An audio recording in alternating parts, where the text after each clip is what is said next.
With season 9 presumably set for an April premiere, the question I'm sure a lot of fans have, and I believe I've asked this before, is will season 9 be like season 4 and have an overarching seasonal story? In other words, will it have a beginning, middle, and end like season 4 did? Well, I'm hoping it does. I really do, because one thing I heard about, because I was listening to the Macintosh and Mod podcast on Spotify yesterday while I was pushing carts because 2 cart pushers called in. I was listening to the podcast, and they basically said that up to that time, because they're binge watching the episodes to kind of give their thoughts on each and every one of them and then give a overall seasonal wrap up at the end. Basically, they said that up to that point, season 4 was probably the best episode.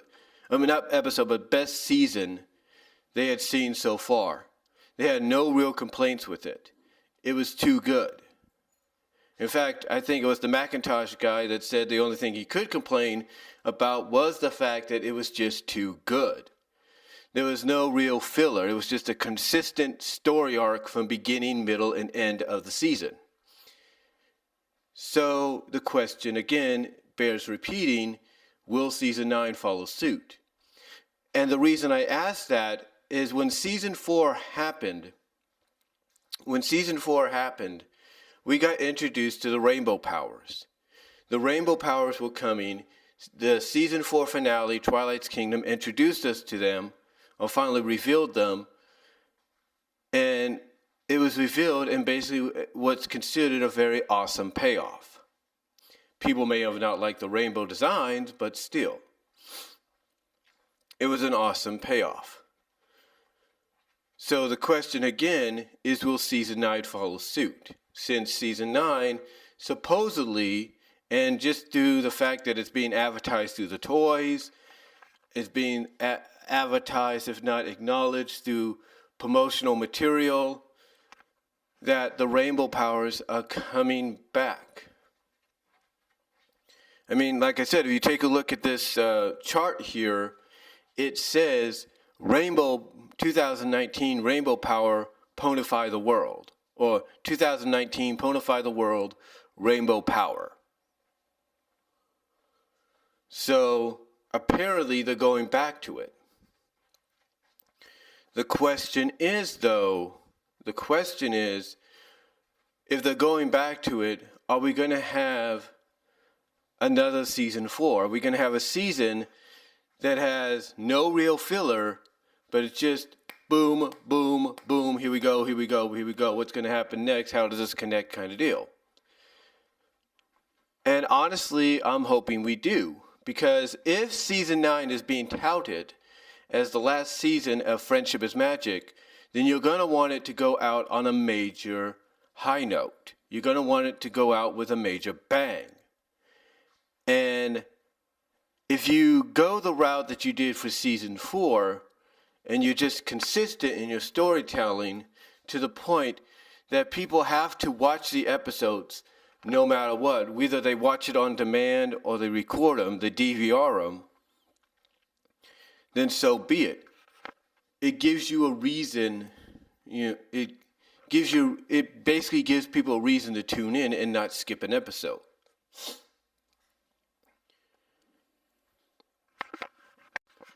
But the question is, will this overarching season arc or seasonal story begin at the beginning? At the start of season 9. I can't really say. I would hope it does, or at least I would hope it takes a page out of season 6. Hear me out. At the end of the Crystalline, we saw this little thing in the background flying towards the Crystal Empire.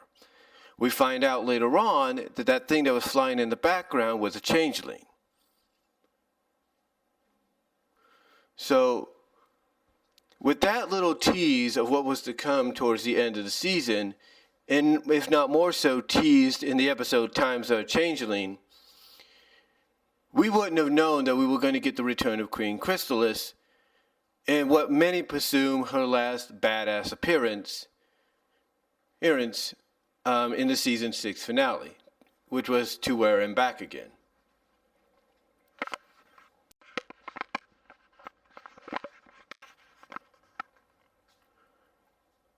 So the question is, will we get a similar situation with season 9? Will we get a hint, an acknowledgement, maybe a mention by one of the villains, maybe even one of the heroes, that Grogar is coming? I would hope we do, because that would really set up throughout the season if they do a overarching season story or serialized story. I hope we get Grogar existence acknowledged at least at the start, because honestly, it'll be worth the wait. It'll be worth the wait when we finally get to him. And what I mean by worth the wait and worth the build as well is throughout the season you would have all the major players that you need in this story arc, from the main 7 or main 8 if you want to include Spike, which you should, to the student 6, to the pillars. You know,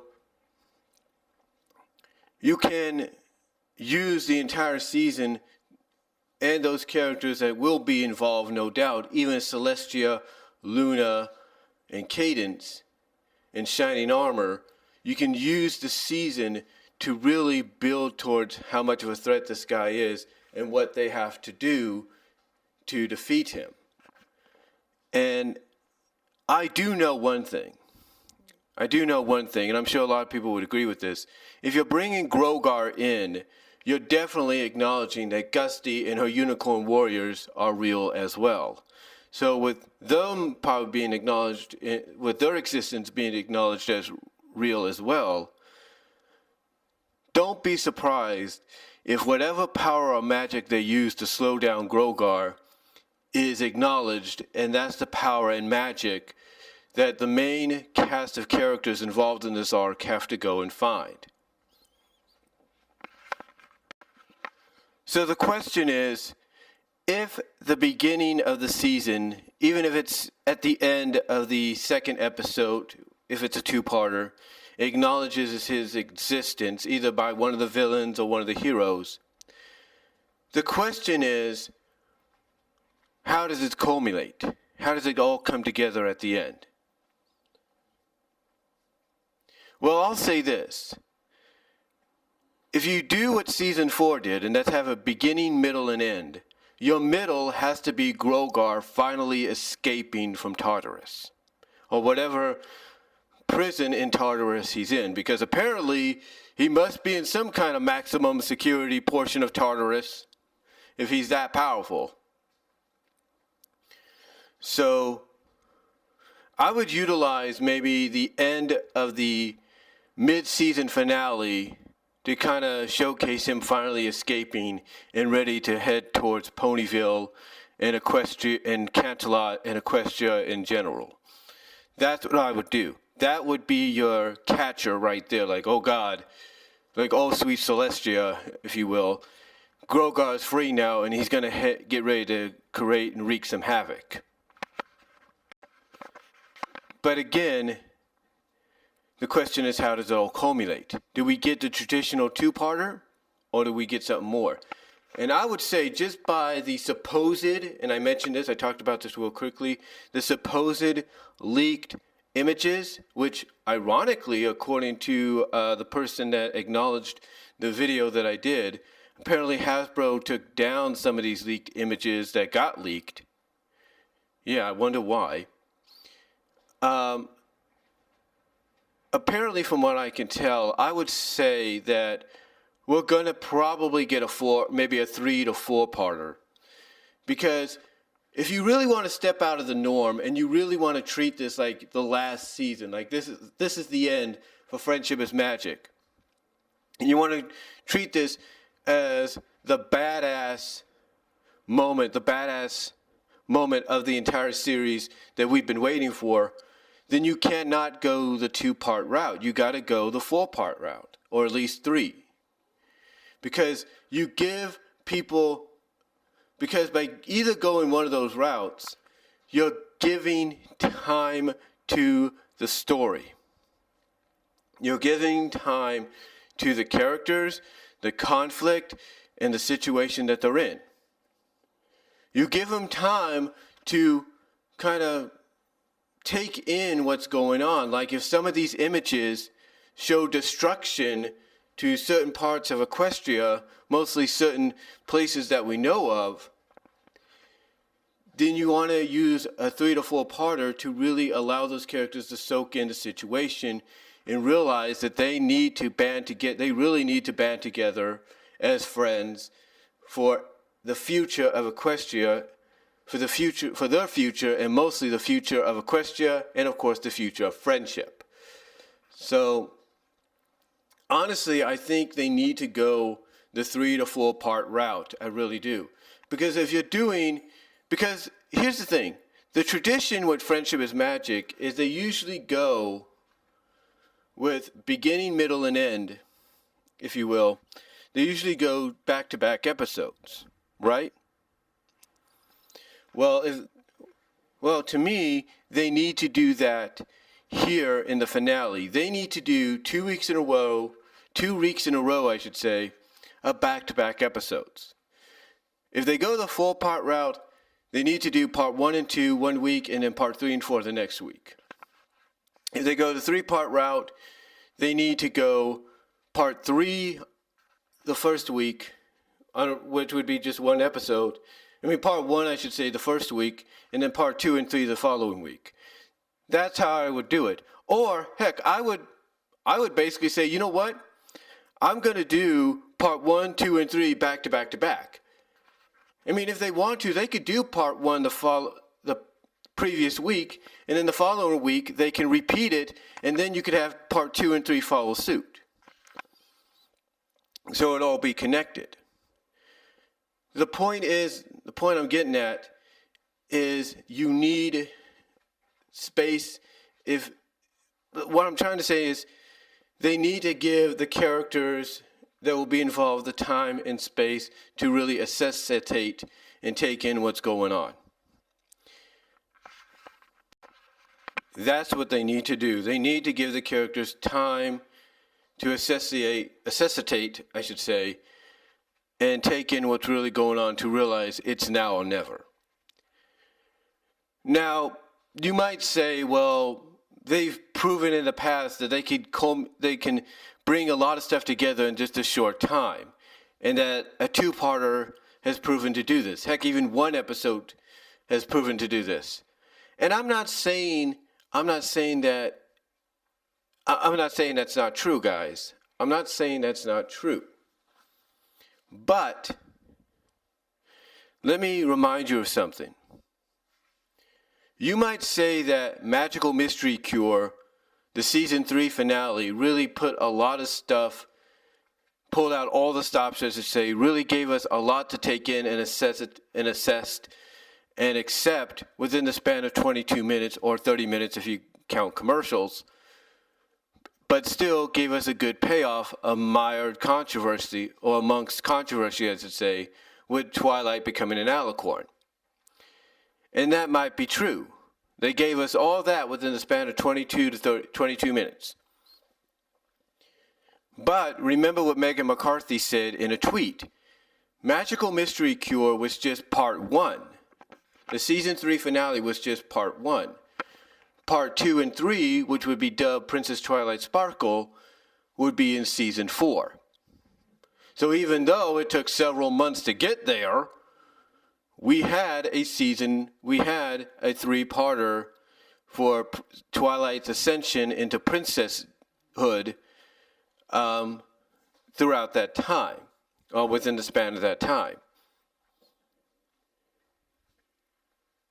And when you think about it, it did give Twilight the time, along with her friends, the time to assess the situation that just happened. Assessed her new kind of role that she was taking on.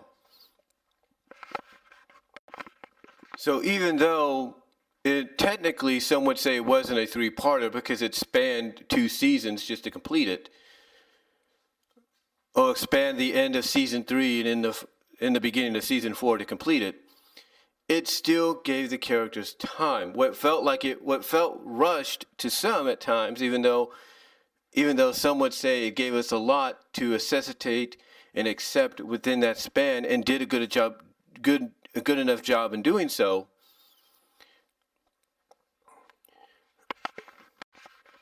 still gave us plenty more at the start of the following season.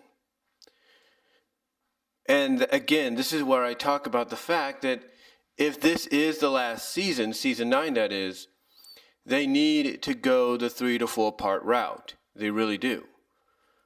They really need to go that route because it would give the characters time to necessitate and take in the situation and band together for this big climactic battle.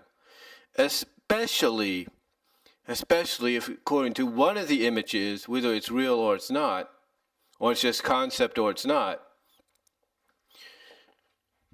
you're going to have Grogar recruit every freaking villain that the main 6, main 7, main 8 has put away in the past to go up against them.